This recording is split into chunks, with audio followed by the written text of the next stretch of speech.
The day my sister stole my wedding, I learned that betrayal wears white lace and carries pink peonies. I watched from behind a column as Clara floated down the aisle in my dress, towards my fiancé, surrounded by my flowers, my decorations, my dreams. My name is Sadie, and I used to believe in fairy tales. Now I plan them for other people, turning their Pinterest boards into reality with a smile that never quite reaches my eyes. Funny how trauma becomes a career path.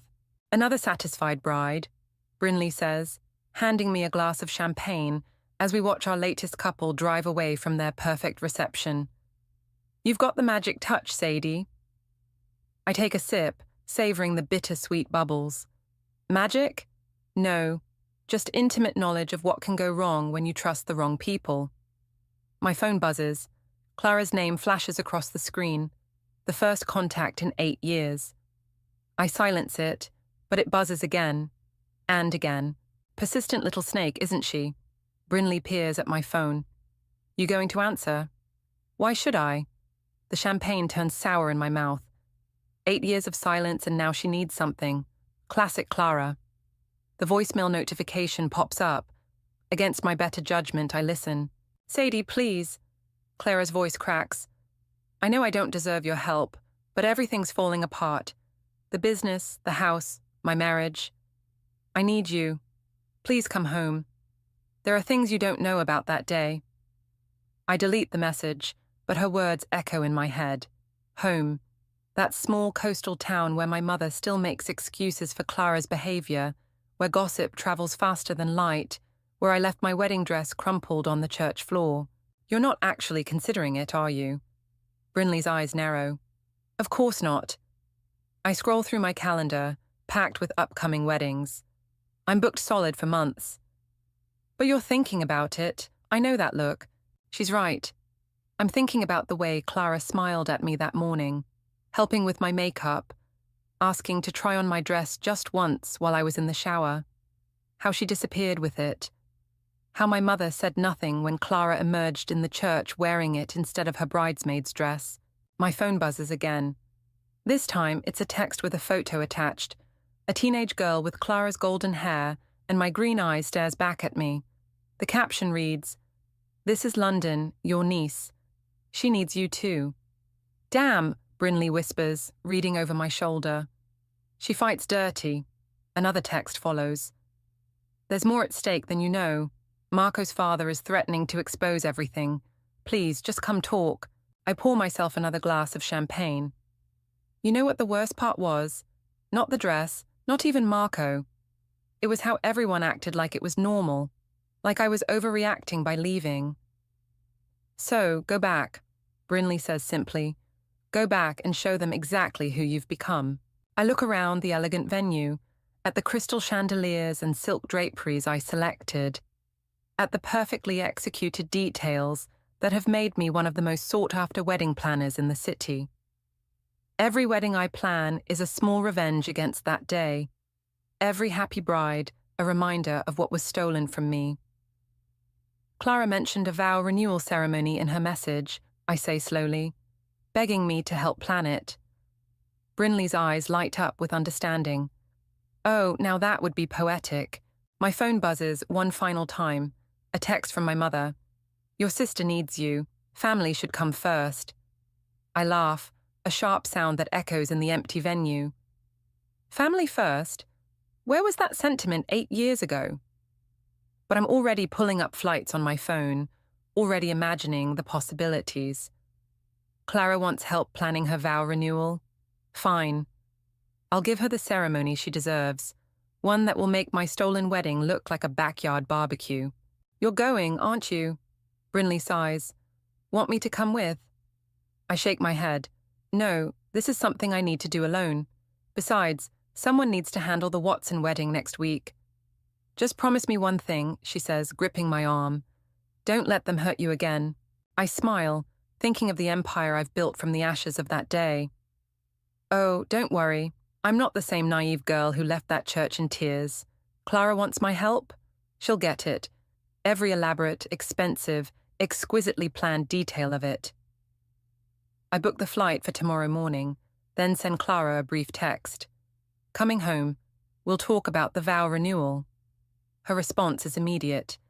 Thank you, thank you. You won't regret this. But she might. Because while Clara may have stolen my wedding day, I've spent 8 years becoming an expert in perfect ceremonies. And this time, I'll be the one writing the script.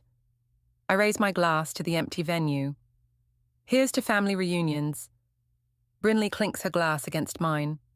And to Karma finally coming home to roost. The mansion looks exactly like Clara. Beautiful on the outside, crumbling within.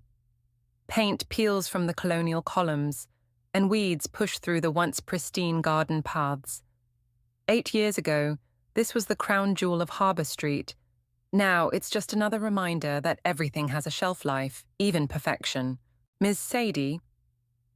A teenage girl appears on the wraparound porch, clutching a sketchbook. London. She's taller in person, with that same graceful posture Clara used to practice in front of mirrors. Mum's inside. She's been crying all morning. Good. The word slips out before I can stop it. London's eyes widen slightly and I force a smile. I mean, good that I caught her at home. The interior is worse than the exterior. Designer furniture sits draped in dust covers, and there's a stillness that speaks of unpaid utility bills. My heels click against marble floors as London leads me to the sunroom. Sadie. Clara rises from a faded chaise lounge, arms outstretched like we're in some Tennessee Williams play. You came. I dodge her embrace. Let's skip the performance. You said something about Marco's father threatening exposures? Clara's face crumples. She looks older than 30, worry lines etched around her mouth. Dustin knows things. About the business. About that day. He's threatening to go public unless we agree to sell him our shares at a fraction of their worth. Fascinating. I examine my manicure. And this concerns me because some of those things involve you. Clara glances at London. Honey, could you give us a minute? No. London's voice is quiet but firm. I'm tired of being sent away every time adults need to talk about important things. I hide a smile. Let her stay. Sounds like she's earned the right to know what kind of family she's dealing with. Clara sinks back onto the chaise. Marco's business is failing. We've been covering it up, using creative accounting. You mean fraud? Call it what you want. Clara's fingers twist in her lap. But Dustin found out. He's threatening to expose everything unless we sell him our majority shares. We'd lose everything, the house, our reputation. Still waiting to hear how this involves me. Because, Clara's voice drops, because the initial investment that started everything, it came from your wedding fund. The room goes very still. London's pencil stops scratching against her sketchbook. What did you say? My voice sounds distant, even to my own ears. Mom used your wedding money to help Marco start his business.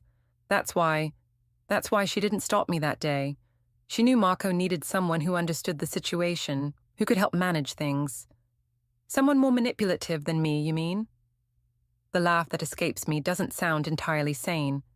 So, not only did you steal my wedding, but you and Mum conspired to steal my future. I can explain. Save it. I turn to London, who's watching us with eyes too old for her face. How do you stand it here? She shrugs, a gesture so familiar it hurts. I draw. I plan my escape. Same as you did, I guess. Clara makes a choked sound. London! What? It's true. London flips her sketchbook around, showing detailed drawings of wedding dresses. I follow your work online, Aunt Sadie. You're kind of my hero. Something shifts in my chest, a crack in the armor I've spent 8 years building. You design dresses. She should be focusing on practical things, Clara interrupts. Like her college applications. Like accounting, I snap, or creative fraud. London's lips twitch. I applied to fashion design programs. Mum doesn't know yet. Enough. Clara stands. Sadie, please. I'm asking for your help with the vow renewal. Make it spectacular. Something to remind everyone of our position here. I'll pay whatever you ask. I look around the dusty room, at the covered furniture and wilting plants. With what money, Clara? We still have some investments. You mean what's left of my wedding fund? The words taste like ashes. Fine, I'll do it. Clara's relief is palpable. Thank you. Don't thank me yet. I turn to London. Show me more of your designs. As London eagerly flips through her sketchbook, I catch a glimpse of myself in a tarnished mirror. 8 years ago, I was the one sketching dreams in secret, planning escapes from suffocating expectations. My phone buzzes, a text from Brinley. How's Karma treating the princess? I type back, better than expected, found an ally. London points to a particularly elegant design. This one's inspired by your Sydney wedding last spring. The way you incorporated the opera house architecture into the train. You've got a good eye. I glance at Clara, who's watching us with poorly concealed anxiety. Tell me, London, how do you feel about helping me plan your mother's vow renewal? Clara's face brightens. That's a wonderful idea. I wasn't asking you. I keep my eyes on London. What do you say? Want to learn how to turn dreams into reality? London's smile is slow and just a little wicked. When do we start? Behind us, Clara shifts nervously, and I remember something my mother used to say. Karma comes for everyone eventually. She just didn't specify who gets to play delivery service. Your mother's social circle has completely disintegrated, Margaret, the local florist, tells me over coffee. Last month's charity gala. Clara wasn't even invited. Can you imagine? I can, actually. I'm counting on it. How many guests for the vow renewal? I ask, jotting notes in my planner. Oh, honey. Margaret leans forward, her bangles jingling. Nobody's RSVP'd yet. Word is, they're waiting to see if Clara can actually pull this off. Perfect. I close my planner with a snap. Well, they're in for a surprise. I'm thinking cascading orchids, crystal installations, customized sculptures. Can they afford all that? I'm offering a family discount. I smile, thinking of the astronomical bill I'm preparing. Speaking of family, how's your daughter Katie? Wasn't she Clara's best friend? Margaret's face darkens. Was is right. Katie hasn't spoken to Clara since she discovered Clara had been spreading rumors about Katie's husband. Nasty business. I make a mental note to add Katie to the guest list. Nothing like an angry ex-best friend to spice up a party. The bell above the shop door chimes, and Marco walks in. He stops short when he sees me, his once handsome face now lined with stress. Sadie. He shifts uncomfortably. I didn't expect to see the woman whose wedding you stole. Life's full of surprises. Margaret suddenly finds her inventory fascinating, disappearing into the back room. Listen. Marco steps closer, lowering his voice. About the vow renewal. Clara's not telling you everything. Shocking. I'm serious. He glances around nervously. My father, he's not just threatening to expose the business fraud. There's more.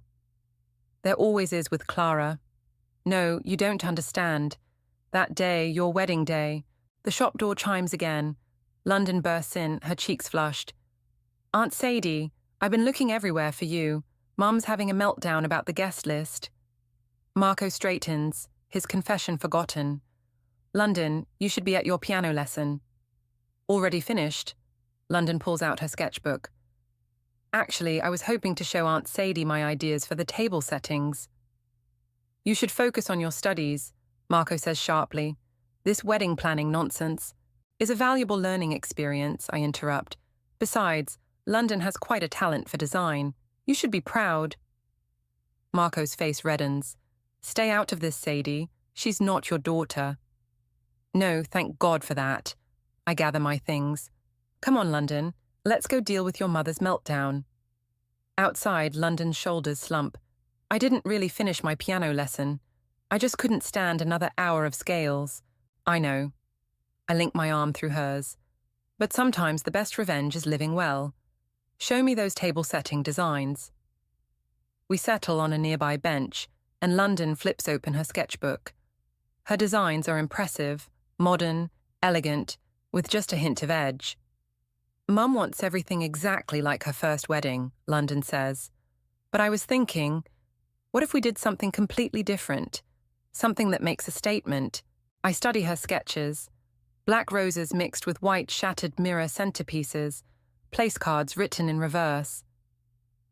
You're not just talking about table settings, are you? London meets my eyes. Mum thinks this vow renewal will fix everything, but maybe some things need to stay broken. Before I can respond, my phone buzzes. An unknown number. The text reads, "Stop now. You don't know what you're getting into." "What's wrong?" London asks. I show her the text. Looks like someone's nervous about our plans. Probably Grandpa Dustin. He's been watching the house, you know. Sometimes he sits in his car across the street for hours. I make a mental note to look deeper into Dustin's involvement. "Tell me more about your grandfather." London's expression clouds. He's intense, always talking about family legacy and keeping up appearances. Last week, I heard him threatening Mom about some documents in his safe. What kind of documents? I don't know, but Mom was crying afterward. Not her usual dramatic crying, real tears. I think about Marco's attempted confession in the flower shop, about Dustin's threats, about documents in safes. The puzzle pieces are there, but they're not fitting together quite right.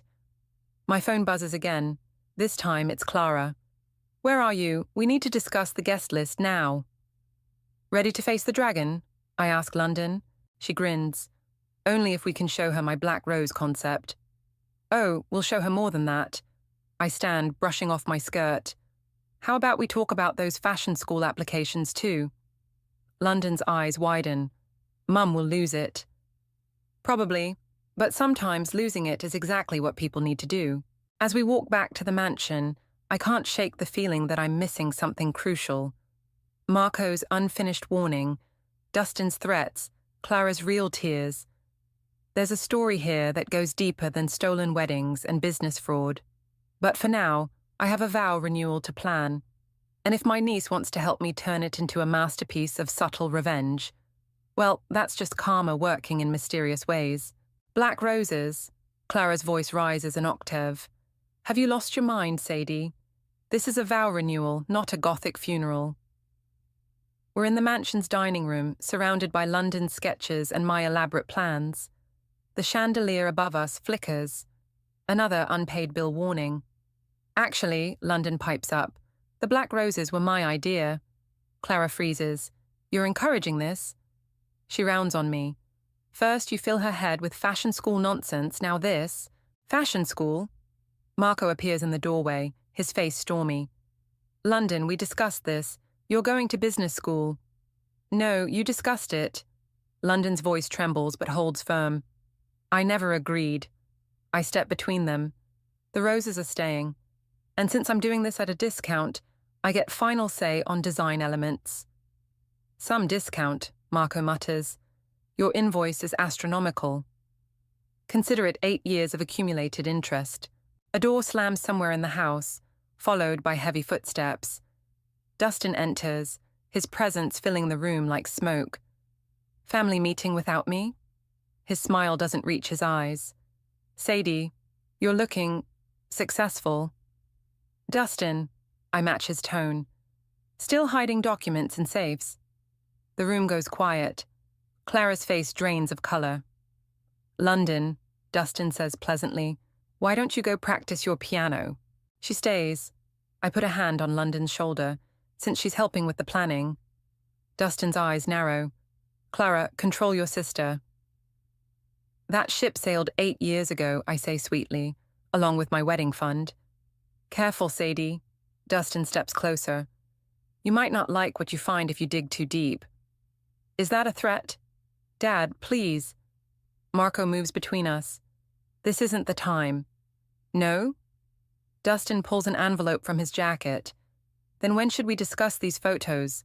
Clara makes a small, choked sound. I catch a glimpse of what looks like security camera stills before she snatches the envelope. "London, go to your room," Clara whispers. "Now." This time, London doesn't argue. She squeezes my hand before leaving, her sketchbook clutched to her chest. "Whatever game you're playing, Sadie," Dustin says once she's gone, Remember that some secrets are better left buried. Like whatever's in that safe of yours. His smile turns cruel. You always were the smarter sister. Pity you weren't the prettier one. He leaves and Clara crumples into a chair, the envelope trembling in her hands.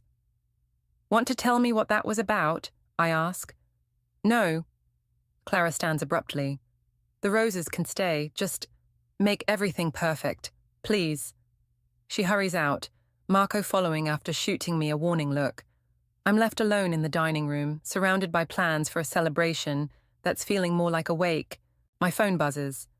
Another text from the unknown number. Last warning, walk away or everyone loses. I'm about to delete it when I hear music from upstairs. Not piano scales, but something darker, all minor chords and raw emotion. Following the sound, I find London's door ajar. She's at her keyboard, hands moving with a grace that reminds me of her sketches. The music stops when she sees me. Mum hates when I play my own compositions. Play it again. I sit beside her. It's beautiful. She hesitates, then starts over. The melody speaks of locked doors and hidden photos, of dreams stuffed into sketchbooks and secrets in safes. I found something, she says quietly, still playing. In Dad's study last night, letters between Mum and Grandpa Dustin from before your wedding. They mentioned a contract. My heart skips. What kind of contract? I couldn't read much before Dad came in, but... Her fingers falter on the keys. Your name was on it, and there was a lot of money involved. The pieces start shifting, forming a new pattern. London, I need you to do something for me. She stops playing. Break into Grandpa's safe? God, no. I laugh despite myself. I need you to keep being exactly who you are. Someone who sees the truth behind the pretty facades. Like those black roses, beautiful but with an edge? Exactly. I pull out my phone, typing quickly to Brinley. Need you to dig into any contracts between Clara and Dustin from 8 years ago. You're not really planning a vow renewal, are you? London asks. I think of Dustin's threats, Clara's tears, the contract with my name on it. Oh, I'm planning something, but renewal might not be the right word. My phone buzzes with Brinley's response. On it. But Sadie, be careful. Rich men with secrets are dangerous men. London starts playing again, her dark melody filling the room. Outside, I spot Dustin's car idling across the street, watching, waiting. Let him watch. He's not the only one with secrets anymore. Keep practicing, I tell London, both the music and the designs. Sometimes the most powerful statements are the ones we make through art. She nods, understanding the real message. Keep your eyes open, keep gathering information, keep being brave enough to play your own dark melodies. The game is changing, but I'm starting to think revenge might not be the prize I should be playing for. Your mother sold you out for a country club membership. Brinley's voice crackles through my phone. And that's just the beginning. I sit in my hotel room, staring at the documents she's sent. Explain. The contract was part of a larger deal. Dustin needed a wife for Marco, someone who could handle the social aspects of the business. Your mother recommended Clara, but there was a catch. Me. You were already engaged to Marco. The contract stipulated that Clara would handle that situation. In exchange, your mother got social connections, club memberships, investment opportunities. My hand tightens around the phone. She traded my happiness for social status. And Clara got everything she wanted, the perfect husband, the perfect life, until it all started falling apart. I laugh bitterly. No wonder she's desperate for this vow renewal. It's her last chance to maintain the illusion. A knock at my door interrupts us. Hold on. It's London, clutching her sketchbook like a shield. Can I come in? Mum and Dad are fighting again. I wave her in, putting Brinley on speaker. Perfect timing. We were just discussing family history. London, Brinley's voice softens. How are you holding up, honey? I found more letters, London says, settling on the bed. In Mum's vanity drawer. They're from Grandma Hope, talking about some kind of arrangement. Your grandmother's always been good at arrangements, I say. especially when they benefit her. There's more. London opens her sketchbook, pulling out folded papers. Dad's been meeting with lawyers. I heard him telling Mom they could lose everything unless… Unless what? Unless they can prove the original contract was fraudulent. London's voice shakes. But Grandpa Dustin has evidence. Photos, recordings, something big enough to destroy everyone involved. My phone buzzes with a text. Unknown number again. Check your email. Time you saw the truth. I open my laptop, click the new message. A video starts playing. Security footage from 8 years ago. I recognize the country club's private dining room. Oh my God, I whisper. There's my mother, sitting with Dustin and Clara, all three bent over papers. Money changes hands. Clara signs something, then my mother. Dustin raises a glass in toast. The day before my wedding. What is it? London moves closer. I slam the laptop shut. Evidence that some families deserve to implode. Another knock, harder this time. Clara bursts in without waiting for an answer. London, I've been looking everywhere. She stops, seeing the papers spread across the bed. What's this? Just some wedding plans, I say smoothly. London has wonderful ideas about the ceremony. Don't lie to me. Clara snatches up a letter. Her face goes pale. Where did you get these? Maybe you should ask Mom, I stand. Or should I say, your business partner? You don't understand. I understand perfectly. You and Mom sold me out for social status and investment opportunities. The only thing I don't understand is why you're surprised it's all falling apart. Mom? London's voice is small. Is this true? Clara crumples the letter in her fist. I did what I had to do. For all of us. For yourself, I correct. And now Karma's coming to collect. You think you're so perfect? Clara's voice rises. You have no idea what it was like living in your shadow. The brilliant older sister, the responsible one, the one everyone trusted. I took what I deserved. And how's that working out for you? London stands abruptly. I can't. I need to. She runs from the room. Clara moves to follow, but I block her path. Let her go. She needs time to process that her mother is exactly who she feared she was. Don't you dare judge me. Clara's eyes fill with tears. You got your revenge, didn't you? Built your perfect life while mine falls apart. Your life is falling apart because you built it on lies. And now Dustin's going to expose everything unless you give him what he wants. He wants the company. Total control. Clara sinks onto the bed. But if that happens, Marco will lose everything. London will lose everything. London's stronger than you think. Unlike you, she's willing to build her own life instead of stealing someone else's. My phone buzzes again. This time it's Brinley. Found something big. Call me ASAP. Get out of my room, Clara. I have work to do. The vow renewal. We'll proceed as planned. Don't worry. I'll make it a day no one will ever forget. After she leaves, I call Brinley back. What did you find? You're not going to believe this, she says. But that contract, it wasn't just about your wedding. There's a clause about inheritance, about controlling interests in multiple companies. Your mother and Clara, they were just pawns in Dustin's bigger game. I look out the window at the mansion across the street, where London's silhouette shows in her bedroom window. She's at her keyboard again, and even from here, I can imagine the dark melody she's playing. Send me everything, I say. It's time to change the game.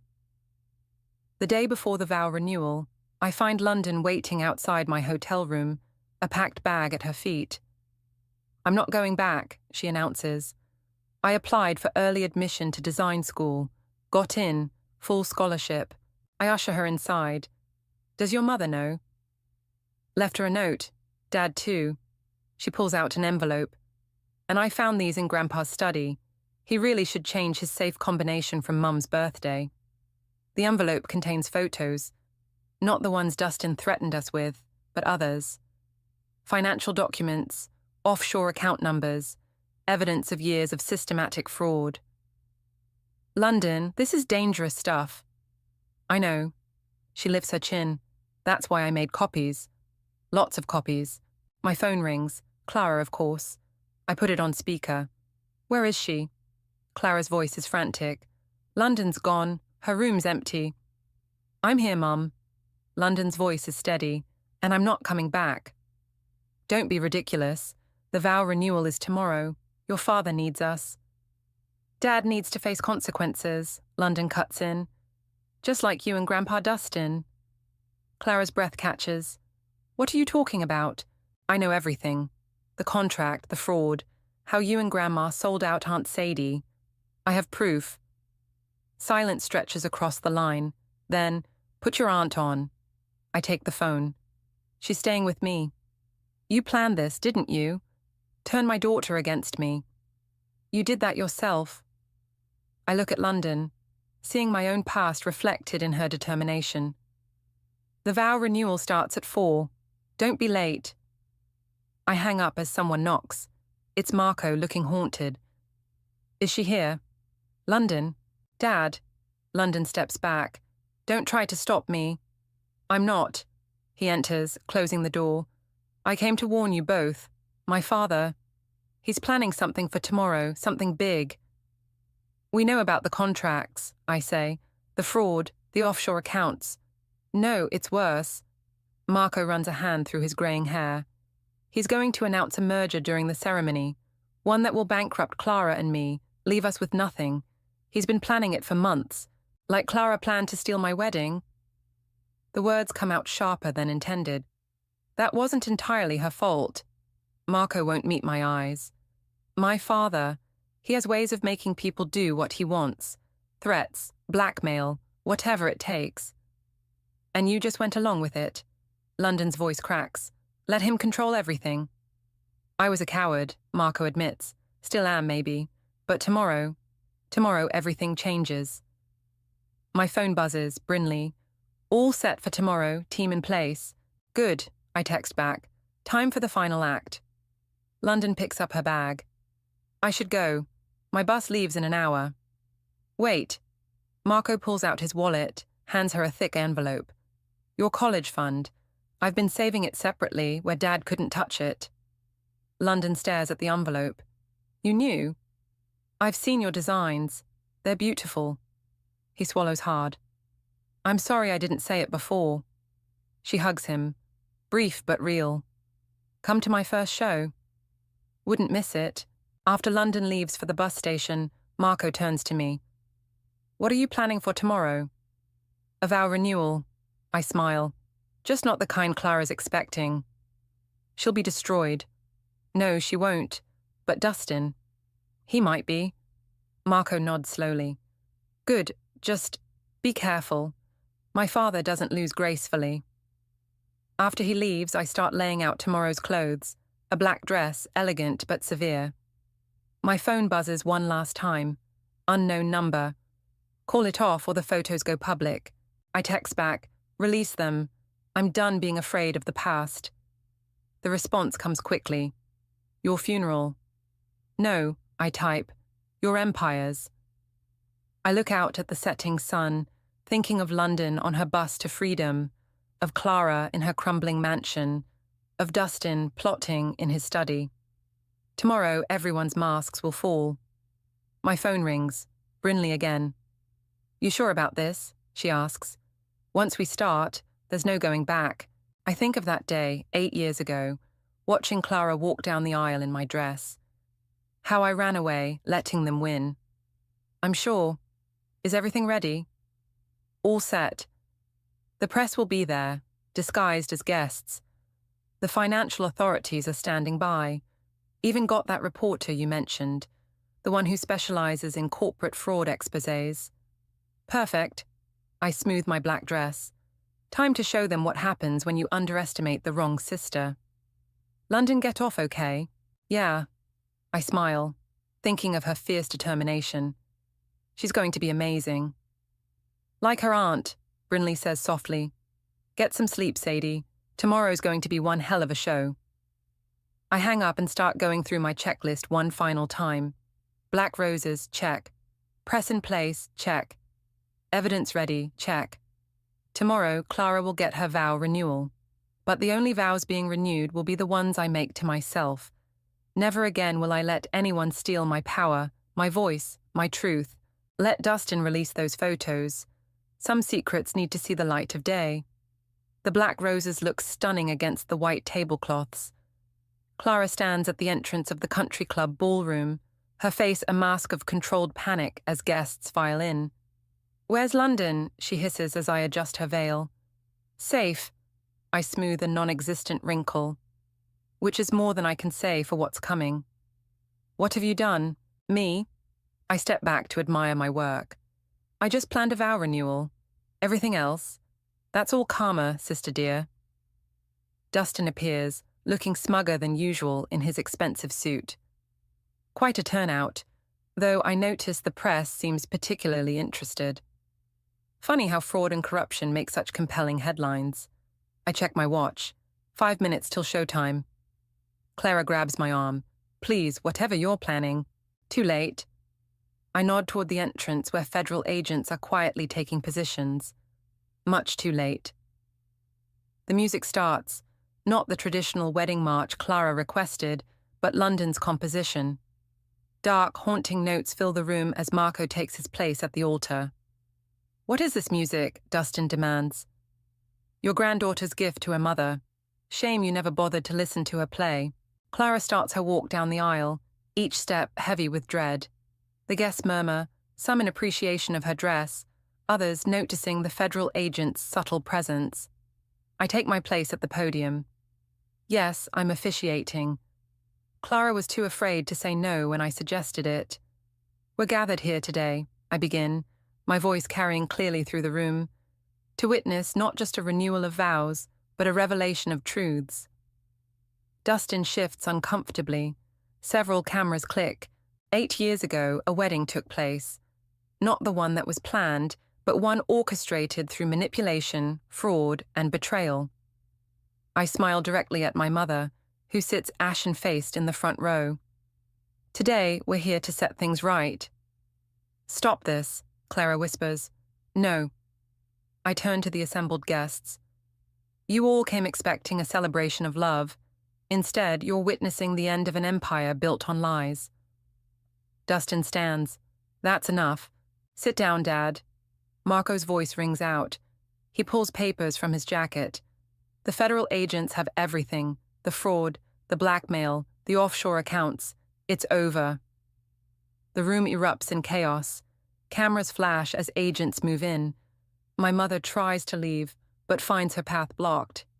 "You can't do this," Dustin snarls, reaching into his jacket. "Looking for these?" I hold up the photos he'd been threatening us with. "Go ahead, release them. Show everyone how you orchestrated my wedding's destruction. Show them the contract you made my mother and sister sign. Show them everything." Clara steps forward. "I have something to say." The room quiets. Even the agents pause. "I'm sorry, Sadie." Her voice breaks. "I was weak, scared. Dad threatened to ruin us if I didn't go along with his plan. But that's no excuse.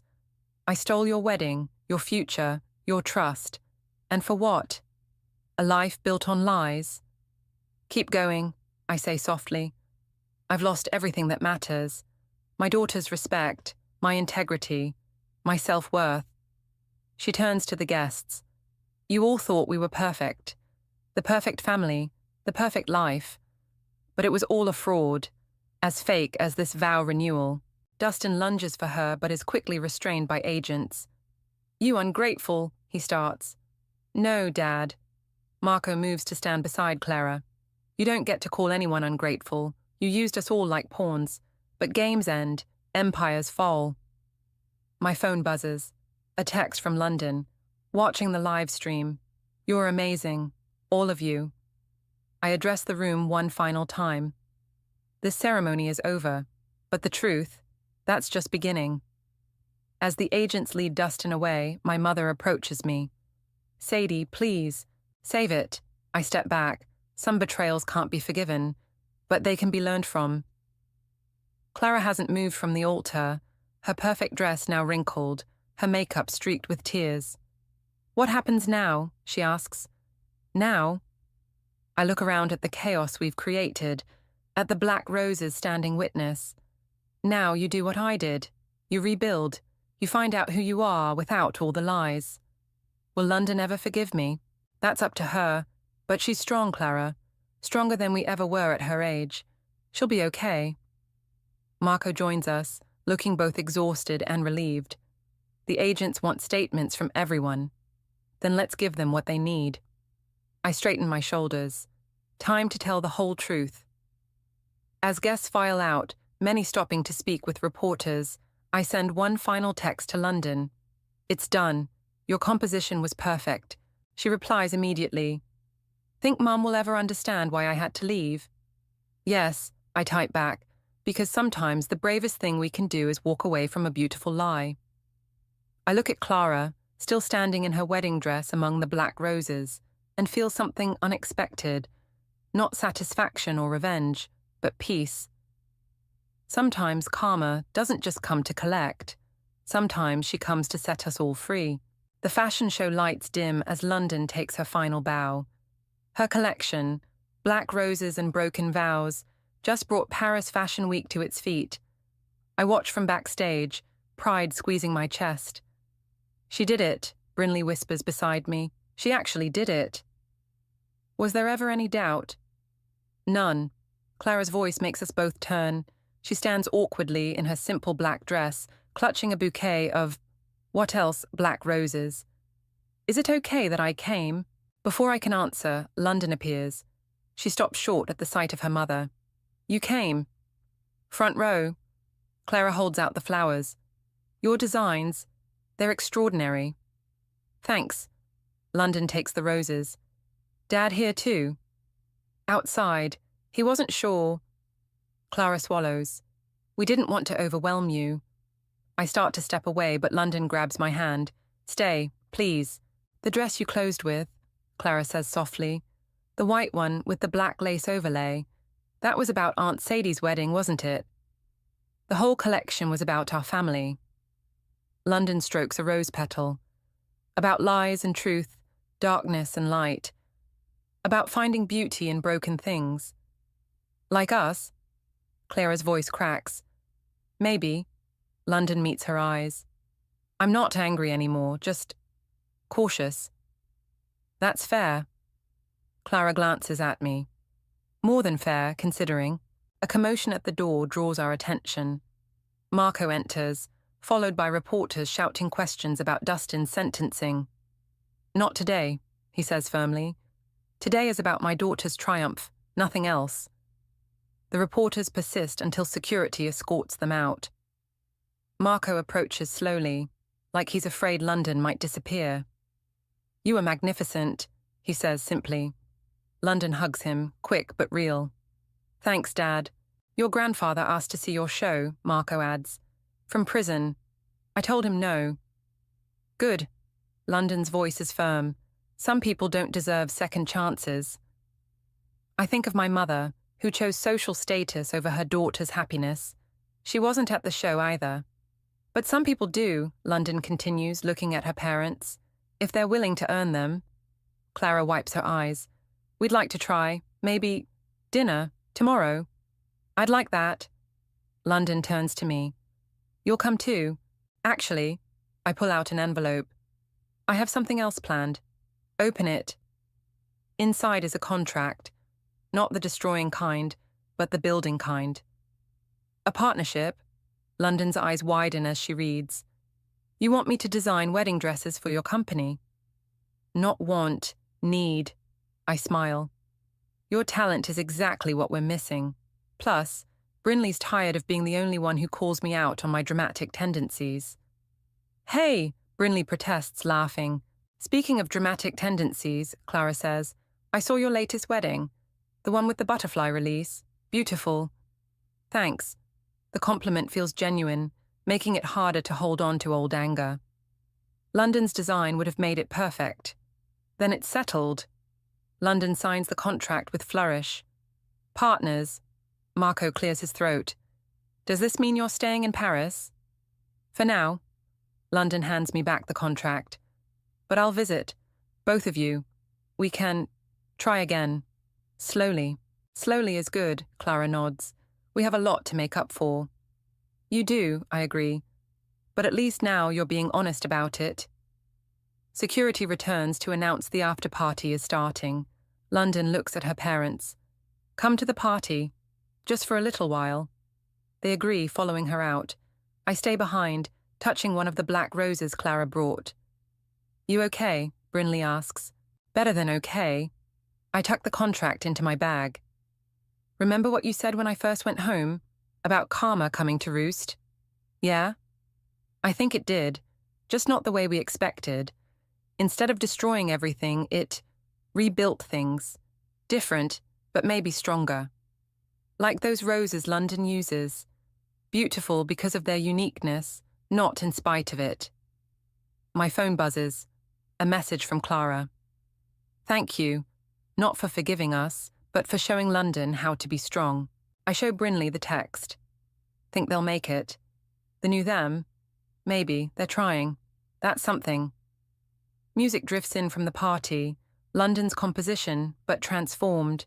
The dark melody now carries notes of hope, of possibility. Coming. London appears in the doorway. They're about to toast the new partnership. I look at her, confident, talented, free, and see everything I fought for.